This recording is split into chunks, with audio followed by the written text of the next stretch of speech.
Welcome to Lesson 1 of Shastra Wisdom Academy. In this lesson, we begin by exploring the meaning of yoga beyond its modern association with physical exercise. We will look at how the word yoga has been understood across different texts and traditions, and gradually build a clearer foundation for the deeper teachings that follow. You do not need any prior knowledge to begin. Simply approach the lesson with curiosity, reflection, and an open mind. Let us begin. When most people hear the word yoga today, they picture stretching, flexibility, balance, or a sequence of physical postures. And there is nothing wrong with that. The physical practice can be valuable. But across the traditions in which yoga developed, it encompassed far more than physical postures. It was part of a much wider discipline concerned with how we live, how we direct the mind, how we work with the breath, how we develop concentration, and ultimately, how we understand ourselves more clearly. So a useful question is not, is modern yoga wrong? A better question is, what else did the word yoga originally include? In this lesson, we are going to step beyond the posture and explore what yoga actually points toward as a path of practice, discipline, and inner transformation. To understand yoga more deeply, it helps to begin with the word itself.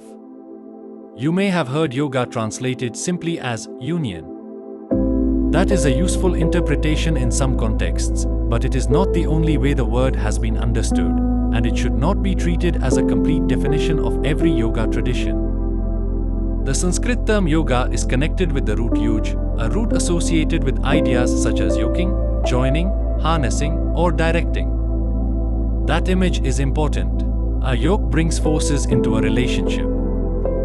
Harnessing gives direction to energy. Discipline gathers what is scattered. Across Indian texts and traditions, the word yoga is therefore used in several related ways.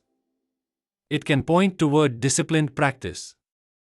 It can describe the directing or steadying of the mind. It can refer to integration, contemplative absorption, a spiritual path, or a particular way of living and acting. The exact emphasis depends on the text, the teacher, and the tradition. This is why reducing yoga to one English word can sometimes hide more than it reveals. For a beginner, a more useful way to think about yoga is this. Yoga asks what happens when our body, breath, attention, conduct, and intention stop pulling in different directions. It is a practice of learning to work with ourselves more deliberately. Our actions become more conscious. Our attention becomes less scattered. The breath can become an instrument of steadiness. The mind can become something we observe and train, rather than simply obey. That is already much larger than stretching. And it gives us a clue about why the physical postures, although valuable, represent only one visible part of a much broader tradition.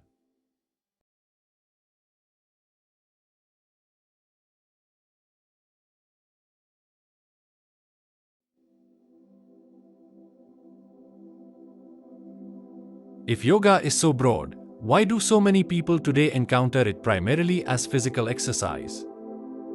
One reason is simple. Postures are visible. They can be demonstrated in a photograph, taught in a group class, repeated in a sequence, and adapted for studios, gyms, wellness programs, and online instruction. Breath, concentration, ethical discipline, meditation, and the observation of the mind are much less visible. They are harder to communicate in a single image or a short advertisement. As yoga traveled across cultures and entered modern wellness and fitness environments, the physical dimension became an especially accessible doorway. And that doorway has genuine value. A person may first come to yoga because they want to move their body, improve mobility, become stronger, or simply feel better after a stressful day. There is no need to dismiss that beginning. The problem appears only when the doorway is mistaken for the whole house. Physical practice can introduce us to attention, discipline, breath, patience, and self-observation. And once those qualities become visible, the meaning of yoga begins to expand.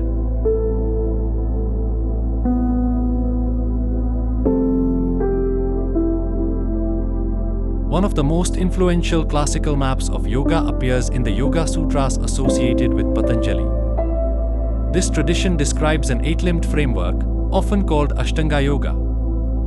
Here, Ashtanga simply means 8 limbs. Those 8 limbs are Yama, Niyama, Asana, Pranayam, Pratyahara, Dharana, Dhyana, and Samadhi.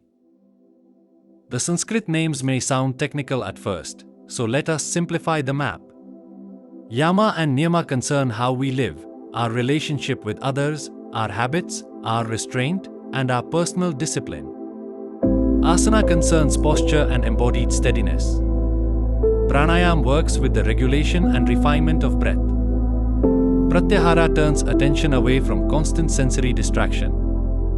Dharana develops concentration. Dhyana deepens into sustained meditation. And Samadhi points toward profound states of contemplative absorption. Notice what has happened. Only one of these 8 limbs is called asana. That does not make posture unimportant. It places posture inside a larger architecture. The body matters. The breath matters.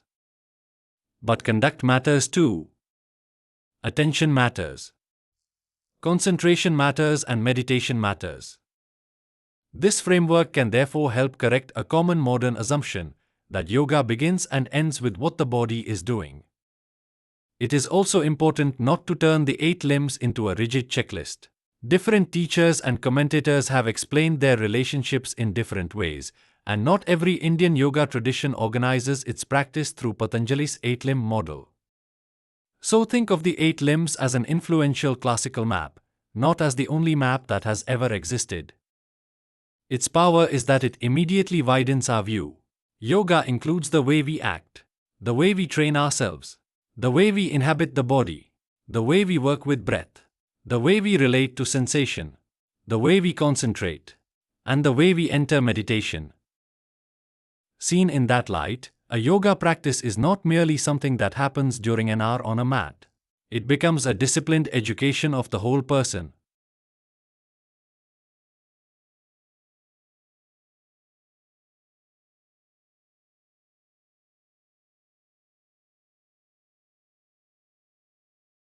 So where does asana fit in this wider picture? It fits very naturally. The body is not an obstacle that yoga simply ignores. Our physical condition affects how we breathe, how long we can sit, how easily we become distracted, and how steadily we can practice. Postural practice can cultivate steadiness, discipline, coordination, embodied awareness, and sensitivity to the breath. It may also prepare the practitioner for sitting and contemplative work. But the deeper question is not only, can I perform this posture? It is also, what is this practice teaching me about attention, effort, reaction, patience, and awareness? A posture can therefore be practiced as exercise, or it can become part of a wider yogic discipline. The difference is not necessarily visible from the outside. Think of musical scales. Scales are important. A musician may practice them for years, but no one would say that scales are the entirety of music. In the same way, asana can be an important part of yoga without being the whole of yoga.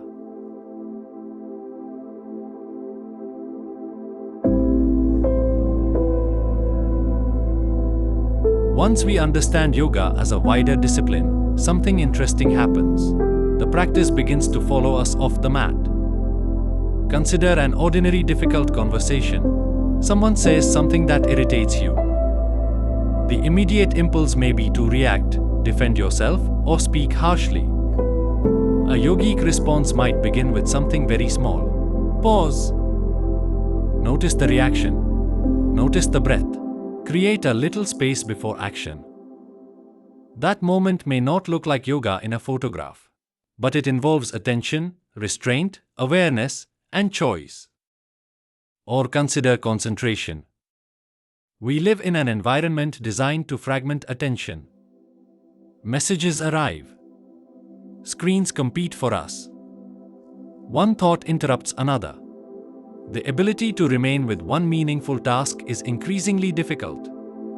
Training attention is therefore not an abstract ancient exercise. It is immediately relevant to modern life.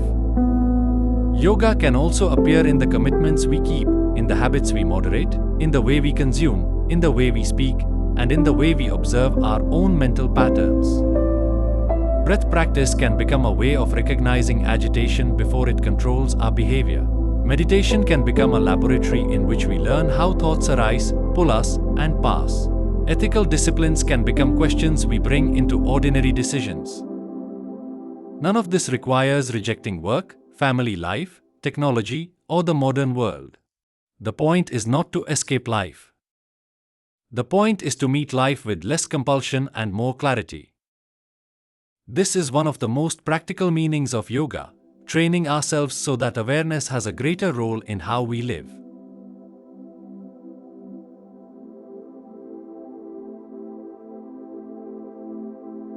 There is one more reason we should avoid defining yoga too narrowly. Yoga does not belong to only one text or one historical school. Across Indian intellectual, spiritual, devotional, and ascetic traditions, the language of yoga appears in different settings and with different emphases. The Bhagavad Gita, for example, speaks of yoga in connection with action, knowledge, meditation, discipline, and devotion. Other traditions emphasize contemplative practice, bodily disciplines, breath, mantra, devotion, self-inquiry, or particular understandings of liberation. These approaches are not identical. That diversity is part of yoga's history. So when someone asks, what is the one true definition of yoga? The most responsible answer is often that the tradition is richer than a single slogan. There are family resemblances, discipline, transformation, concentrated practice, self-understanding, and freedom from habitual limitation. But the precise language and goal can vary according to the tradition being studied. That is why, throughout Shastra Wisdom, we will try to respect both the shared themes and the differences.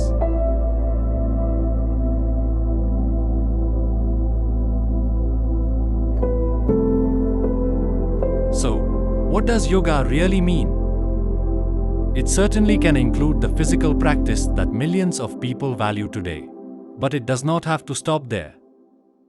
Yoga can invite us to work with conduct, discipline, body, breath, attention, concentration, meditation, and self-understanding.